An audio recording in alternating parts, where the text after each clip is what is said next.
रंगधारी बड़ा सूरू बाबू तू लखुआवन के लागता रगोरू हल्का मिले तरकारी और ना तो हालो ही में कोइले रंगधारी बड़ा सूरू बाबू तू लखुआवन के लागता रगोरू मानू तू तो खोइले बड़ा पान हाथ खावा जो निशान ढेर देखो ले बानी सब खिन के नया पिस्टल लियाइल बन किन के मारब छाती में 6 गोली गिन के नया पिस्टल लियाइल बन किन के मारब छाती में 6 गोली गिन के मैं खाली कर दे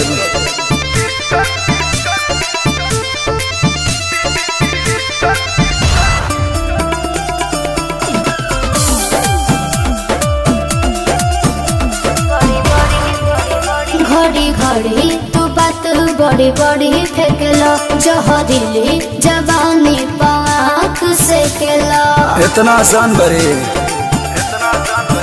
खाली फेंकिले ना बात बॉडी गार्ड चले साथ अच्छा। खड़े खड़े किन ले बेतना बाटे आवा काट अभी भइल बाटे रात करे खातिर मुलाकात कबो टाइम ला हमारा से दिन के नया पिस्टल लियाइल बन किन के मारब छाती में 6 गोली गिन के नया पिस्टल लियाइल बन किन के मारब छाती में 6 गोली गिन के बुझल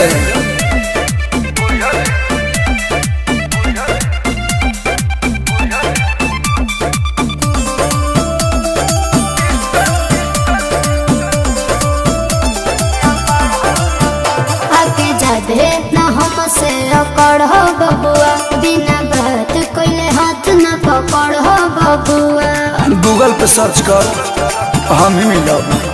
पूरा यूपी आ बिहार नाम चलेला हमार आंसू कलू से बड़ यहाँ के हरंगदार जदी हवा रंगदार तना हद कर पार सटेज बुझा बाडर हचिन के